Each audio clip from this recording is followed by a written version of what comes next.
아침에 나로 주의 인자한 말씀을 듣게 하소서. 성도 여러분 안녕하세요. 금요일입니다. 오늘도 하나님의 사랑이 여러분들의 삶의 자리에 가득하기를 간절히 소망합니다. 말씀 한 곳 봅니다. 사무엘상 18장 17절부터 30절까지의 말씀을 봉독해 드립니다. 사울이 다윗에게 이르되 내 맏딸 메랍을 내게 아내로 주리니 오직 너는 나를 위하여 용기를 내어 여호와의 싸움을 싸우라 하니 이는 그가 생각하기를 내 손을 그에게 대지 않고 블레셋 사람들의 손을 그에게 대게 하리라 함이라. 다윗이 사울에게 이르되 내가 누구며 이스라엘 중에 내 친족이나 내 아버지 집이 무엇이기에 내가 왕의 사위가 되리까 하였더니 사울의 딸 메랍을 다윗에게 줄 시기에 무홀라 사람 아드리엘에게 아내로 주었더라. 사울의 딸 미갈이 다윗을 사랑하며 어떤 사람이 사울에게 알린지라. 사울이 그 일을 좋게 여겨 스스로 이르되 내가 딸을 그에게 주어서 그에게 올무가 되게 하고 블레셋 사람들의 손으로 그를 치게 하리라 하고 이에 사울이 다윗에게 이르되 내가 오늘 다시 내 사위가 되리라 하니라. 사울이 그의 신하들에게 명령하되 너희는 다윗에게 비밀히 말하여 이르기를 보라 왕이 너를 기뻐하시고 모든 신하도 너를 사랑하나니 그런즉 내가 왕의 사위가 되는 것이 가아니라 하라. 사울의 신하들이 이 말을 다윗의 귀에 전하며 다윗이 이르되 왕의 사위가 되는 것을 너희는 작은 일로 보느냐 나는 가난하고 천한 사람이라 한지라. 사울의 신하들이 사울에게 말하여 이르되 다윗이 이러이러하게 말하더이다 하니 사울이 이르되 너희는 다윗에게 이같이 말하기를 왕이 아무것도 원하지 아니하고 다만 왕의 원수의 보복으로 블레셋 사람들의 포피 100개를 원하신다 하였으니 이는 사울의 생각에 다윗을 블레셋 사람들의 손에 죽게 하리라 함이라. 사울의 신하들이 이 말을 다윗에게 아뢰매 다윗이 왕의 사위 되는 것을 좋게 여김으로 결혼할 날이 차기 전에 다윗이 일어나서 그의 부하들과 함께 가서 블레셋 사람 200명을 죽이고 그들의 포피를 가져다가 수대로 왕께 드려 왕의 사위가 되고자 하니 사울이 그의 딸 미갈을 다윗에게 아내로 주었더라. 여호와께서 다윗과 함께 계심을 사울이 보고 알았고 사울의 딸 미갈도 그를 사랑하므로 사울이 다윗을 더욱더욱 두려워하여 평생에 다윗의 대적이 되니라. 블레셋 사람들의 방백들이 싸우러 나오면 그들이 나올 때마다 다윗이 사울의 모든 신하보다 더 지혜롭게 행하며 이에 그의 이름이 심히 귀하게 되니라. 아멘. 세계적으로 유명한 동화 작가이면서 목사인 맥스 루케이도가 있습니다. 이 루케이도 목사님이 쓴 너를 사랑한다 라는 제목의 동화가 있어요. 이런 내용이죠. 부모를 잃고 불쌍한 5 남매가 살아갑니다. 그 이야기를 듣고 왕이 이 불쌍한 5 남매의 새 아버지가 되어 주겠다고 말을 해요. 그러자 동네 사람들이 이 5 남매에게 왕이 너희의 아버지가 되어준단다. 이제 왕의 자녀가 되기 위해서 왕에게 보여줄 어떤 재능, 재주 이런 것들을 연습해서 왕이 오면 기쁘게 해드려야 된다라고 말합니다. 5 남매가 자기들의 재능을 가지고 연습을 해요. 첫째는 조각으로, 둘째는 그림으로, 셋째는 노래로, 그리고 넷째는 모르는 것이 없을 만큼 다 그렇게 다 아는 똑똑한 아이입니다. 근데 막내 5째는 마음만 착하지 아무것도 할 줄을 몰라요. 막내는 위에 형과 누나들에게 나도 재주를 가질 수 있도록 좀 도와달라고 해도 첫째부터 넷째까지는 왕에게 보여줄 자기의 재주를 연습하기 위해서 몰두하죠. 그러면서 막내 동생의 말에 귀를 기울이질 않아요. 그러니까 막내는 아무것도 할 수가 없습니다. 시간이 좀 지났습니다. 낯선 아저씨가 이 마을에 와요. 지쳐있는 그 아저씨에게 막내는 나귀에게 물을 먹입니다. 그리고 아저씨에게 쉴 수 있도록 의자를 내줘요. 한참 쉬었던 아저씨가 내가 찾는 사람들이 있어서 그 사람을 찾으러 가겠다고 일어섭니다. 근데 마을로 들어간 다음에 금방 돌아와요. 그러니까 이 막내가 물어요. 아저씨는 사람을 만나러 간다고 그랬는데 어떻게 이렇게 빨리 왔냐고. 그랬더니 거기에 있는 사람들이 무언가 연습을 하면서 너무 바쁘다고 자신을 만나주지 않는다 그 말이에요. 근데 얘기하다 보니까 자기들의 새아버지가 될 왕이에요. 그래서 이 막내가 불안한 마음으로 이 왕에게 물어요. 나처럼 아무것도 하지 못하는 재주가 없는 아이도 사랑해 주시냐고. 그랬더니 그 왕이 막내를 번쩍 안아들면서 이렇게 말했다고 하죠. 너는 누구보다도 착한 마음을 가지고 있지 않니? 너의 그 사랑스러운 미소와 행동은 나를 무척 기쁘게 한단다 라고 말하면서 남들처럼 멋지지 않아도 괜찮아. 나는 내 모습 그대로 사랑한단다. 나는 네 모습 그대로 사랑한단다. 이것이 유명한 문구가 되죠. 나는 네 모습 그대로 사랑한단다. 여러분, 하나님께서 사울을 왕으로 세우실 때 그가 남들보다 뛰어난 재능을 가지고 있고 좋은 가문과 지파에 있었기 때문에 아주 혁혁한 공을 세웠기 때문에 이 사울을 왕으로 세우신 것이 아닙니다.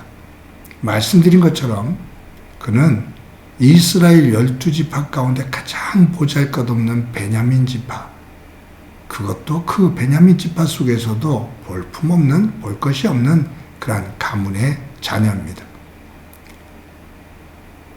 그럼에도 불구하고 이 사울이 가지고 있었던 성품, 겸손함, 성실함, 우리 봤죠? 아버지가 나귀를 잃어버렸는데 대충 찾는 것이 아니라 그 나귀를 사흘길을 찾아 헤매요. 대충 하질 않았어요. 아버지가 힘들어하니 그 아버지를 위해서 사흘길을 돌아다니면서, 험한 길을 돌아다니면서 나귀를 찾습니다. 어떤 겸손함과 그에 대한 성실함이 있었어요. 그런 모습을 하나님께서는 그대로 가문도 지파도 보잘것없지만 있는 모습 그대로 사울을 택하셔서 왕으로 세웁니다. 사울은 하나님의 은혜라고 고백을 해요. 내가 왕된 것은 하나님의 은혜입니다.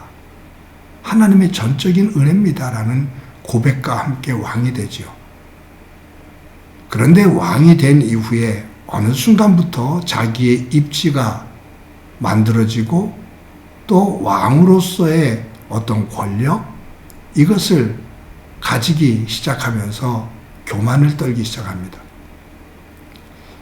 아마 베냐민 지파라는 약한 그러한 토대 위에 서 있기 때문에 다른 지파 사람들이 자기를 내치면 왕에서 쫓겨날 수 있다라는 이러한 불안한 심리가 있었던 것 같아요. 그러니 자기 힘으로 스스로가 어느 누구도 자신을 건드릴 수 없는, 자신의 권력을 빼앗을 수 없는 그 힘을 길러야겠다고 생각을 했던 것 같아요. 그래서 전쟁에서 이기면 하나님께 영광을 돌리는 것보다 자기를 위한 기념비를 세우죠. 그리고 하나님의 명령, 하나님의 말씀보다 자기의 뜻을 관철을 시킵니다. 백성들에게, 군사들에게 하나님의 말씀보다 자신의 힘, 자신의 생각, 이것을 중심으로 전하면서 이끌어 나갑니다. 하나님에게 등을 돌린 거죠. 그때 하나님께서 떠나십니다. 교만을 떠는, 하나님의 은혜인 줄 모르고 자기의 힘이라고 착각을 하고 교만을 떠는 그에게서 하나님의 영이 떠나십니다. 교만이 있는 곳에 사탄이, 악령이 들어옵니다.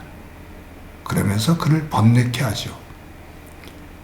그 속에서 어린 다윗에게 질투를 하게 하고요. 다윗은 질투 대상이 아닙니다. 근데 질투를 해요. 그리고 이 다윗을 죽이려고 합니다.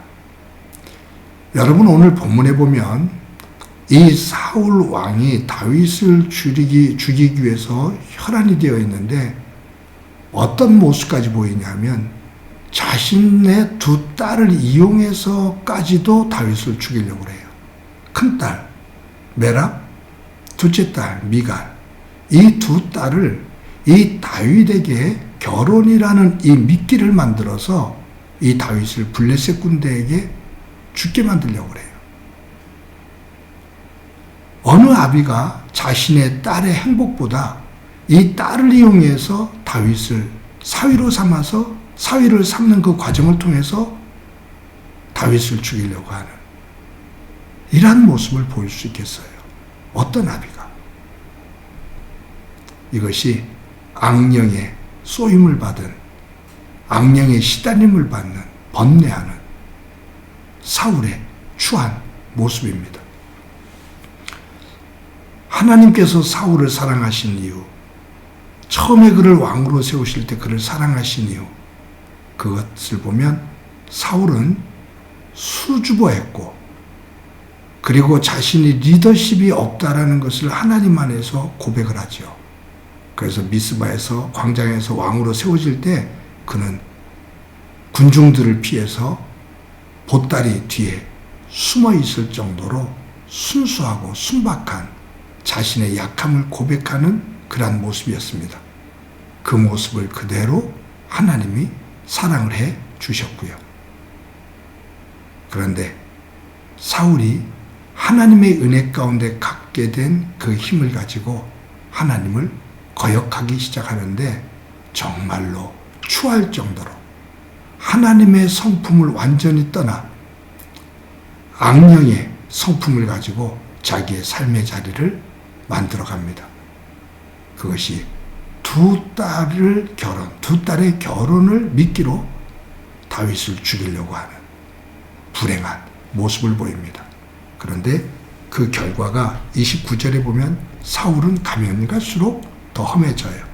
사울이 다윗을 더욱더욱 두려워하여 평생의 다윗의 대적이 되니라.